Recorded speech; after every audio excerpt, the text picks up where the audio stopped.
So this session is focused on hubs. And we've got a lot of hubs present on the stage. And we might get one more hub that pops in.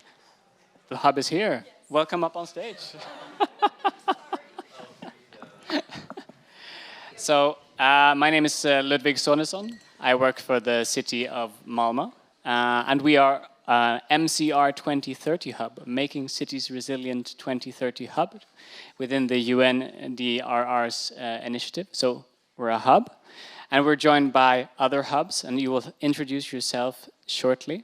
But before this panel, I actually Googled what a hub was. Not being a native English speaker, I actually didn't know, but it's the central part of a wheel where the spokes come out, that everything spins around, which, I mean, it makes sense. That's basically what a hub is, but now I know that's literally what it means.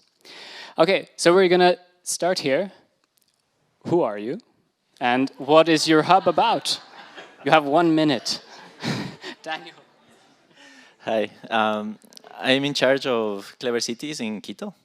I work for the Urban by Nature in South America as well, in Urban by Nature Hub. So, yeah.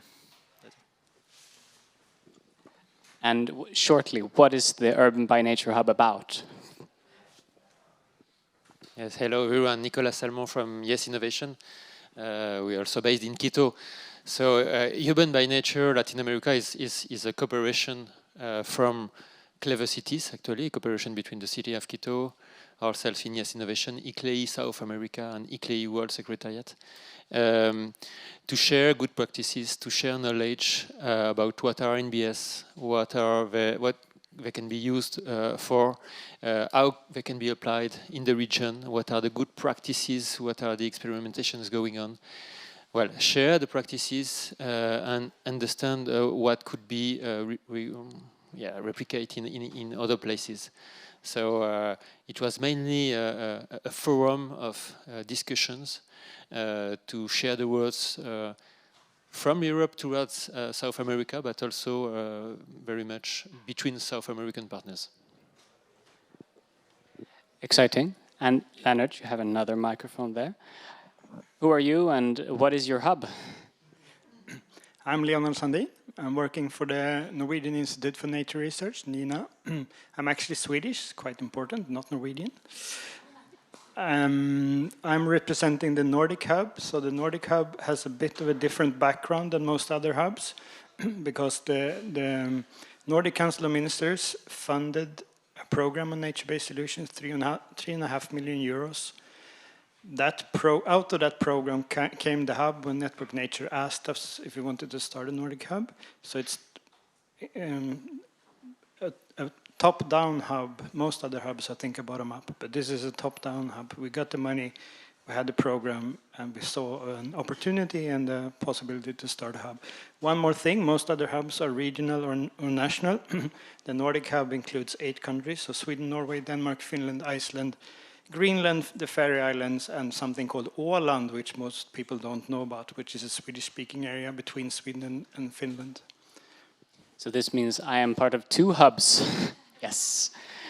Gillian, who are you and what's your hub about? Okay, I'm Gillian Dick. I work for Glasgow City Council, but I was the lead for Connecting Nature for Glasgow, which is Frontrunner City. The Scottish Hub is one of the legacy hubs out of the development of the hubs in the first place. Because when we looked at the map and after we helped figure out how to do, I'm going to try not to look that way because I'm looking at me, how to do it by supporting ICLEI to try it in Brazil and the Caucasus and Korea and China. On the map that we'd given to the EU, there were some dots on our 11 cities, and we went, hang on a minute, wouldn't it be nice? So ICLEI said yes, and said, who wants to do it? So 3 of us said we wanted to do it. So there is now a hub in Scotland, English speaking. It's been done on a wing and a prayer for the last 2 years because we've had no funding, no money, and nobody wanted to help us apart from Glasgow, and we've just done it, which is fine, you'll hear about it. There's one in A Coruña, Spanish hub, and there's one in Belgium, Flemish speaking. So as well as the ones that trialled it, the folk that helped trialled it created their own hubs, and they each have developed in different ways depending on how the funding model is. So I'm going to give you the funding model of no money, but we'll take a chance anyway. Thank you. Who are you and what is your hub?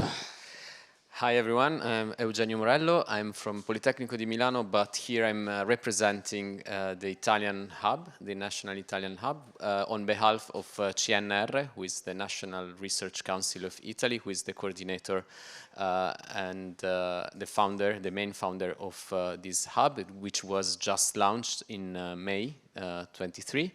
And the idea, the project, the mission we have is to develop a countrywide concept and dissemination of MBS in Italy. And finally, who are you and what's your hub? Yeah, I'm a hub, a little bit of fish out of water, a little bit like Leonard said. So Leonard said he's not a really country hub or a city hub, not a regional hub, more like a lot of countries. I'm a topical hub, so I'm representing here the topical hub of NICE. NICE is a project for wastewater treatment with nature-based solutions. So it's a bit of a niche hub, if you wish. And we have been rolling capacity building webinars and networking with people interested in the topic of wastewater treatment with nature. So that's a topical hub. We're not a geographic hub as the others. Thank you. 7 hubs. Quite impressive that we managed to pull together that many hubs, right? So being a hub, we now understand it's the center of a wheel. But how do you use that, being that center of a wheel, and how can you use it to advance nature-based solutions? What have you done in the Latin American hub that you can share for us? I think maybe you have a slide even. Let's see. There you go. Yeah, actually, the kickoff was in Quito in 2022. And Quito was... took charge of the leadership in terms of planning the Urban by Nature in Latin America. We organized ourselves in the region to share our stories and knowledge through a series of webinars. And it was really interesting because when when cities and institutions share their experiences, it was amazing that in the region we have somehow similar problems and also solutions that are like seeking how to implement them through policy making or implementation. It was a great experience because many cities joined, and it was also very important for Quito to be the central part of this hub, so we can learn about them and how we can motivate the other regional cities to mainstream MBS. So specifically in Quito's case, lessons learned were really important for the creation of the Green and Blue Ordinance. Do you want to add something, Nicholas? Or? Then we'll move on to Gillian. Oh, sorry, we're not doing this in any logical sense. It's the end of the day. That's okay. It's fine. So we launched April 2022. We actually went outside to our Grow Chapel, which was one of the projects in Connecting Nature. But we had gone before and asked our key agencies, so Nature Scotland, the Scottish Government, Scottish Environmental Protection, you can see them all up there. Do you think this is a good idea? Would you turn up if we did a seminar and shared these ideas, and would you like a platform? So they all kind of said yes, and you can see all the logos up there. We've managed to do 4 sessions. So we did an introduction that tried to explain what a hub was and what we were trying to do. And then we did one on, one on trees for cities, one on managing water, one on place. We were trying to do one on soil. But what we've now figured out is we were trying to do a lunch and learn. So you don't have to take any time out your day. We'll do an hour. It might not take an hour.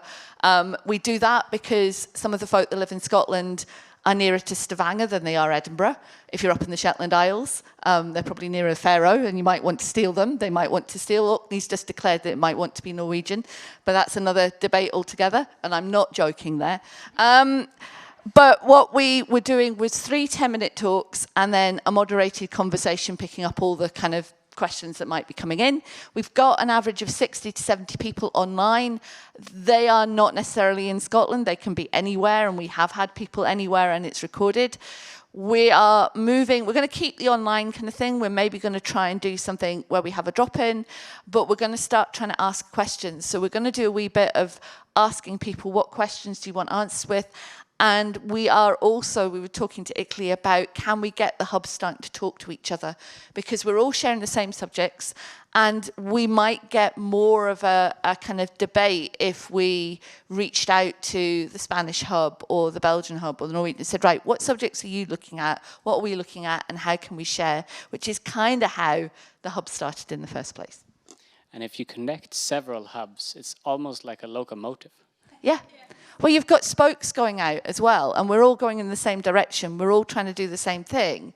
And what we're trying to do is link all the different professionals. So a bit like the conversation about silos and people not talking to each other. Maybe this is a safe space for people to talk to each other. You don't have to talk, you can just listen and hear, and there's stuff at the background of it. So we haven't emphasized the learning program, and maybe we should be reminding people what we do is say, our videos, all the other hub videos are all up on the Urban by Nature, so you can dip in and out of them. So if you want to look at something and you haven't got a clue, there's bound to be a 10-minute video there of somebody talking about it. We are maybe going to 18 minutes because the feedback we were getting was they weren't getting enough detail in 10 minutes. They were just getting a bite, and then we were whisking off to something else. It's dangerous to get that kind of feedback. It strokes your ego too much. Yeah. And all right. And now in the order of things, Yeah. Daniela. Thank you. So the NICE hub, as I was saying, it's really about how we can use nature in ways to treat water. So it's a lot about also understanding the circular understanding of water, right? Understanding the water cycle and making it more sustainable. There are actually 2 projects from the European Commission that have been funded exactly on the topic of wastewater treatment with nature-based solutions. That's NICE and Multisource. Multisource is also present here. So you can imagine that the Commission was quite happy for us to do this hub on this topic. Because we want to join the whole crew working with this to exchange with one another. But we also want to burst the bubble, right? We don't want to have only researchers there, like, in a room, only talking about this niche topic. So it's also about, really talking to citizens. So we had one of the webinars, like how can we do co-creation with this topic, right? Cut down the jargons and exchange with the wider public. So there were some of these webinars are quite techy or quite, technical about modeling, or there's a tool, that they can use to calculate the pollutants and everything. But on the other side, we also try to break it down to make co-creation with the topic. So we are learning by doing, and we're collaborating a lot with Multisource. So it's not only NICE speakers that are in these webinars. We have amazing colleagues from the other project also collaborating. And all of you are invited. And I'm doing a little bit of a... tomorrow, at the end of the day, we're going to have a session on this topic and how decentralized systems are interesting to talk about, not only centralized systems. This is what you get when you invite hubs. They do a free promo on your panel. All right, let's see who's next. It's the Nordic MBS hub. Yes. So, as I said, the Nordic Hub is a little bit different. So it's run from the Environment Agency in the Faroe Islands with me at NINA as support. The Nordic countries has this vision, this really small vision, to be the most sustainable integrated region in the world by 2030.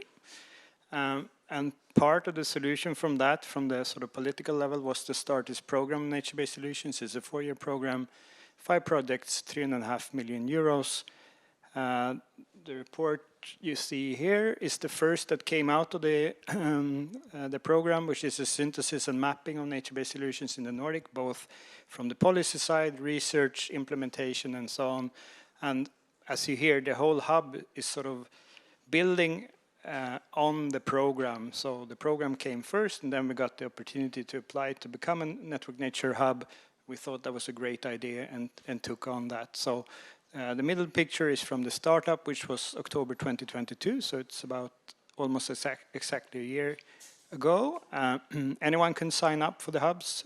Just go to networknature.eu and see if there's a hub for you there. I think the Italian hub is there, just as an example. The whole idea is to have this as a go-to platform for people working on nature-based solutions in the Nordic countries and anywhere else. Also, of course, to find opportunities for project collaboration, exchange of knowledge, network, and so on. And also, importantly, contribute to the evidence base on nature-based solutions. So the projects that are currently running is one on policy development and understanding of Nordic policy on NBS. There's another one on evaluation of existing. There's 8 NBS pilot projects funded by the Nordic Council, and there's a project following these and learning from these. And another project that I'm leading is developing an online handbook on NBS implementation for the Nordics. So we're actually doing it in 8 languages. So that's going to be an interesting task. In terms of actual things we're doing, we're planning a larger conference in the spring of 2024 when all these projects finish, and then we have to figure out how are we going to fund or run the hub after the program is finished. So I've read this report, and I think that means that your hub is working. You've reached me. All right, Eugenio, the Italian hub.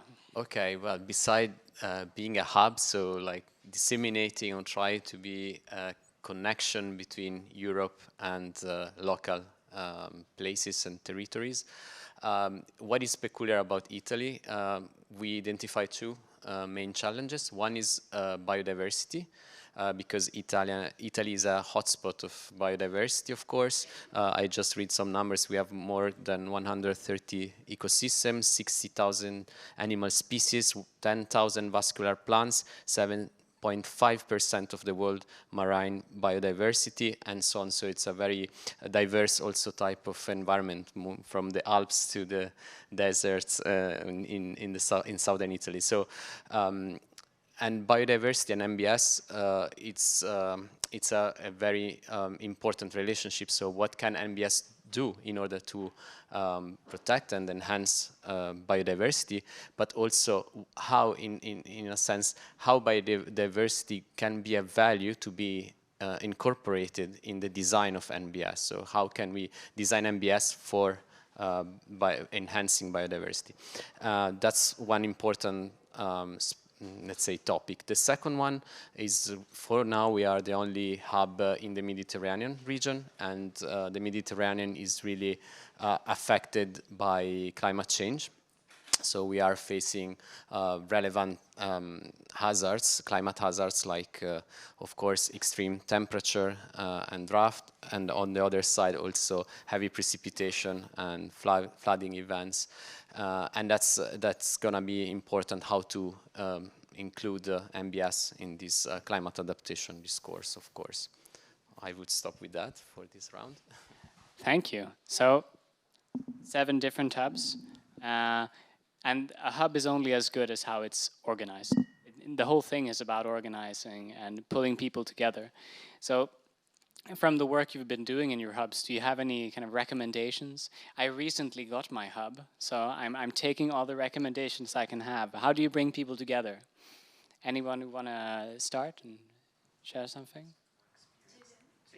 Gillian, yeah, she's... There's 2 things. There's say it's going to happen, and it will happen, as long as you've got some friends that will turn up. So I don't mind if we go online and there's Daniela's watching us and that's it, because we've got an audience, but we're being recorded so the audience can find you. So we've kind of found that the sign-ups have maybe been 80 or 90 and 60 folk have turned up. Push it like it's going out of fashion on LinkedIn. Apparently I've got quite a lot of followers. She's got a lot more. So as long as I can get Daniela to punt it, I can reach 1,500. She can reach 10,000. So there's 10,000 people, and even if only 2,000 of them pick it up, and then 100 sign up, that's fine. What we're figuring out is you need to keep talking to people. You need to keep saying it's a useful thing to do. So we've done it on a wing and a prayer for the last 2 years because of the funding situation in the UK, in that Glasgow University got some funding through the Research Council. They need to share what they're doing. They're looking at nature-based solutions. And I said, I've got a tool for you to share this with, and I've got a network into the Scottish universities, so how would you like to share it? And we can get wider. So it's all about kind of just offering it up and seeing what you can do. I'm listening to you talking about your review of all the MBS solutions, and I know that the Cleaner Air for Scotland project out of Scottish Government has got under placemaking, it's got to look at MBS solutions. I'm going to go and get your thing and then say, we need something like this, or we need to copy it. So it's, I Glasgowize things, for want of a better description, or Scottishize them. If there's a good idea out there, take it and then make it fit your local geography or your local topic. Yeah, Lena? Two things from my side. One is terminology. I think it's really important.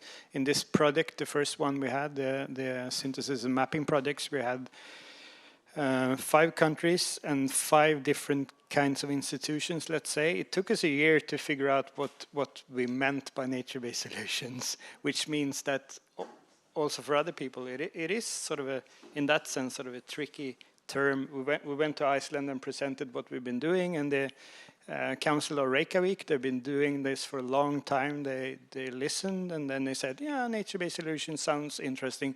We'll keep calling it blue-green infrastructure because that's the term we're using. So that's one thing, how you sort of frame it and what terminology you use if you want people to get engaged. The other thing I think is to offer something that people are interested in. In the Norwegian context, we started a webinar series on nature-based solutions that we call the Nature-Based Zone. It's an online webinar, maybe once a month. It's focusing quite heavily on municipalities or other people who's implementing nature-based solutions.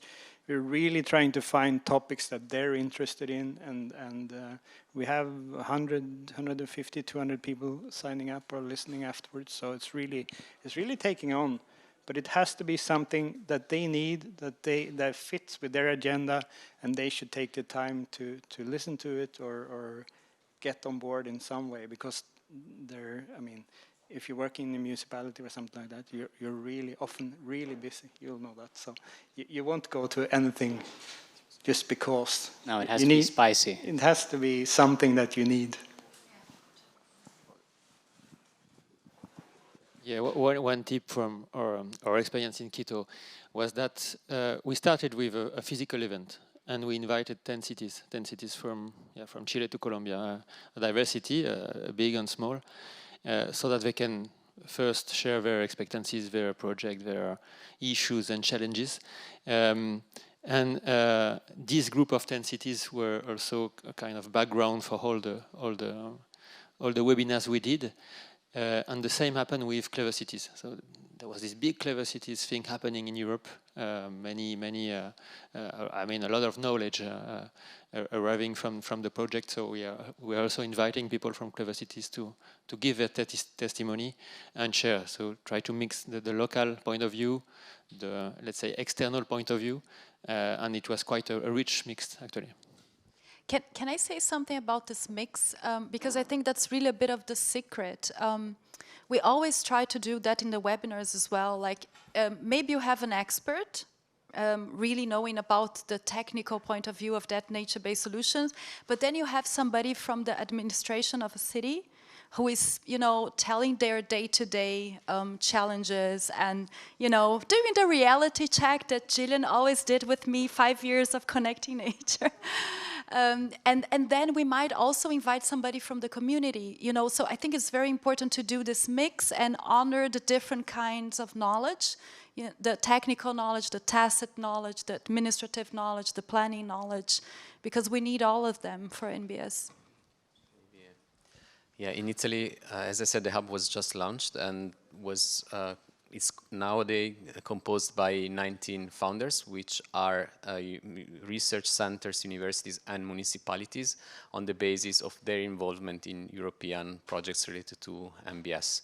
But this is just the starting point. So now we are also wondering how to enlarge to the community of practice, private stakeholders, how to involve them, who is in and who is out, and all this, like setting some kind of rules and boundaries if needed. But so I'm also curious to know how you are, let's say, involving other stakeholders. Thank you for that perfect segue, because I wanted to talk about, I mean, we've presented so many challenges today.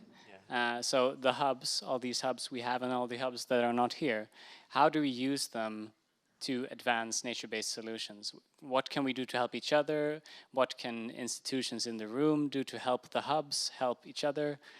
Any kind of recommendations for how we go forward using hubs to catalyze action? Yeah, go for it, Jelly. So there's a couple of opportunities, I think. Europe recognises it, so it funds it in the next. So Network Nature 2 has got funding, and there's more funding, I think, for it. So there's a bit more support coming to the hubs that are there.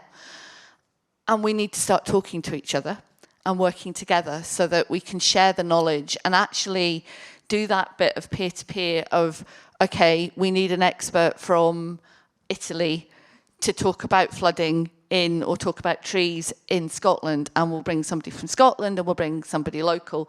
That gives it flavour, but it also draws people in from that other hub to listen, and then they might explore your other stuff. I think it's talking about it, so I always offer it up as, well, you don't need to reinvent the wheel, you can use this hub. We'll talk about it. So any opportunity I've got, I'll say, have you looked at the Urban by Nature Hub? Have you thought about the Urban by Nature Hub? If you're not interested in the Scottish one, go look at the Italian one or the Spanish one or the whatever, because they've all got videos, they've all got translations with them. I think the funding's going to make them look more unique. They're all recorded. Ours are a bit of a kind of sticky back plastic kind of thing where they're recorded on Zoom. I watch them, so Glasgow Uni records them, I watch them, I figure out where we're going to slice them, I speak to my technician who at home goes, okay, I'll stop it here, I'll chop that bit off, I'll stick that together, and then we send it back to ICLEI, and when they didn't have any money, they just uploaded it as it is. Now they should all get a bit more branding and look as if they're a part of a set. And I think there's a bit of also, what I would say is somebody somewhere bring all the hubs together. So there was a bit of something in Brussels where people were together. If you could make it, I was at the one last year. But I think there needs to be some online kind of conversations in between of sharing what we've learned, what we're doing, sharing some of the good practice so that everybody can learn and they grow. And I think we're in that. We've done the planning bit to use some of the Connecting Nature stuff. We've done the delivery bit. Now we need to do the stewardship bit and come back around. So the old kind of Connecting Nature framework is about where we need to be. It's that locomotive, the hub of hubs.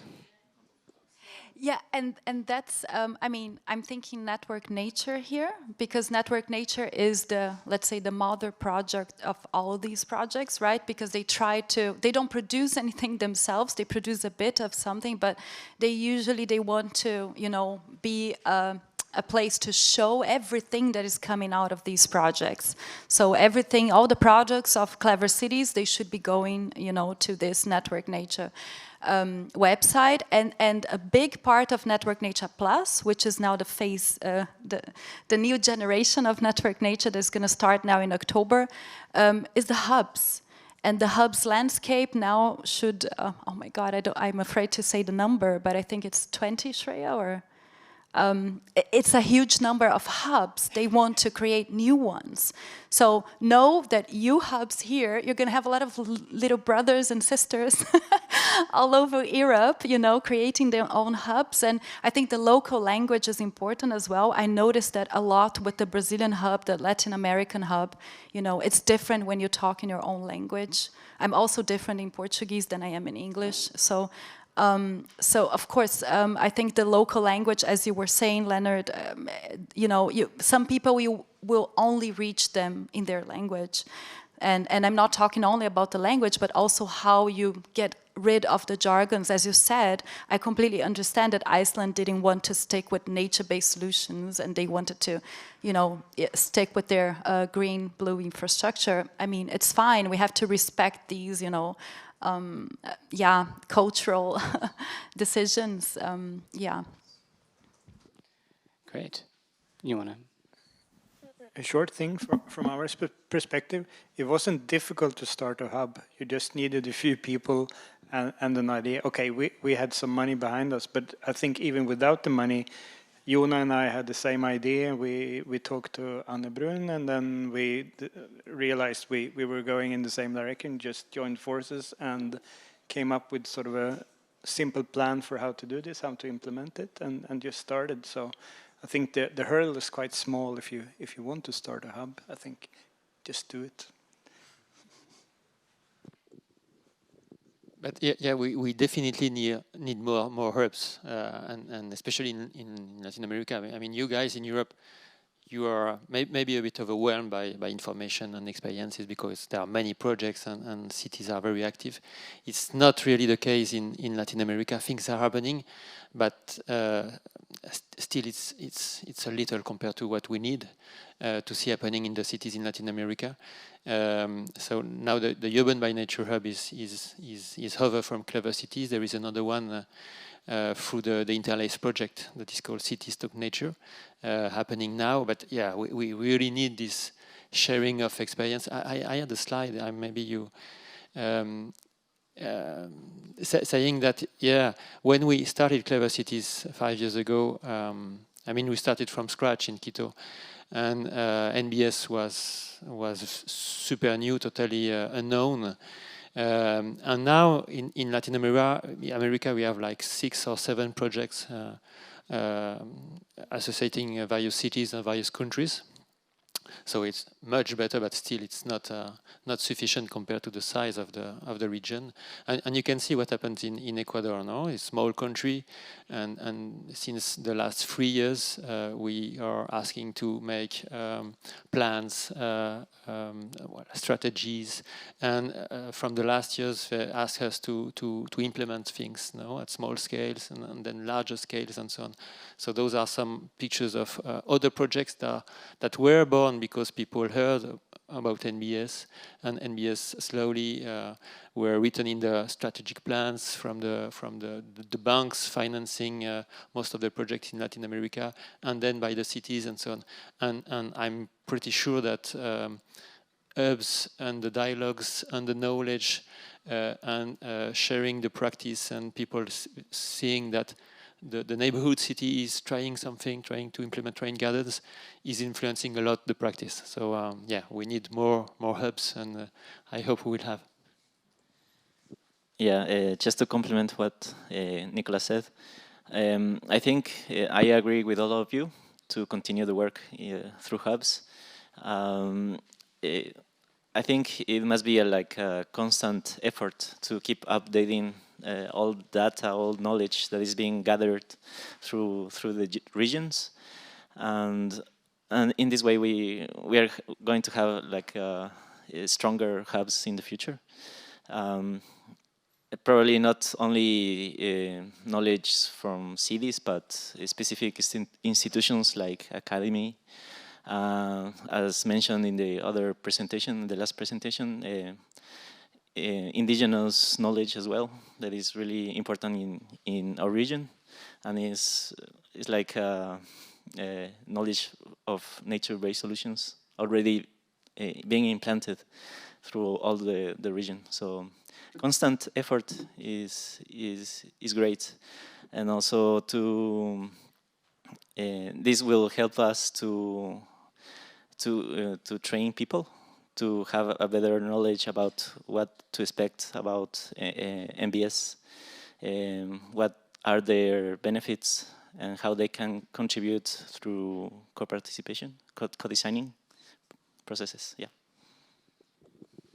Thank you. Gillian, you want to have a final comment? Yeah, it's just kind of thinking about the number of hubs we've got. The hubs have been going for about 5 years because we started. There is a huge digital legacy there of information that should be scraped and looked at and revisited. There's a great research project there, if anything else, because there's probably about 35, 40 videos and growing. And we need to kind of keep a register because it's really easy for that to just sit. It's really easy for that to just sit in the digital ether, like the old book on a shelf, and be forgotten about. But we need to kind of revisit that resource. We need to understand what that resource is. And we need to also kind of catalogue that resource and make sure we share it. So that's a bit about the hubs talking to each other. Because yes, it's good to have a whole lot of hubs, but if we dilute their power because there's no support all around, we'll start to kind of wither, use a tree analogy, wither on the vine or whatever. We need to make sure that they all have support. We need to make sure there's a watching eye of the ones that are wobbling or sugarling, to use a good Scottish word, so that we all grow together and we don't leave anybody behind. But we also need to kind of take that legacy with us, that resource that we're creating with us, and don't leave that behind either. That's a good analogy. You're providing me a lot of analogies today. It's locomotives, it's trees, and the Scottish phrases. We're soon going to go to dinner, and I feel the tiredness in the room. So I figure we would end in a very short moment, and you can ask any questions you have about the hubs to these people directly during dinner. But I just wanted to give an example of what we did as Making Cities Resilient Hub recently, as a way of how you could use hubs to kind of gather influence from several actors. So there's currently an overhaul of the national climate adaptation policy in Sweden. And I mean, I'm not going to be too critical in the public space, but the input from cities have not really been considered or listened to.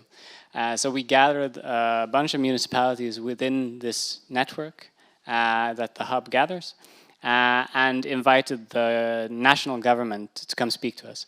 And I think it was only possible because we could kind of have this network and gather enough actors that they could say, okay, this is a somewhat representative group of municipalities, so we will listen to you. So I think that gathering enough people that you are kind of a critical mass is something really powerful. You can use that more, I think, in the future to try to influence policy in a way that we can actually accelerate the uptake of nature-based solutions. So thank you all to all the hubs for being here and talking to me and to us, and more hubs in the future, right? Thank you.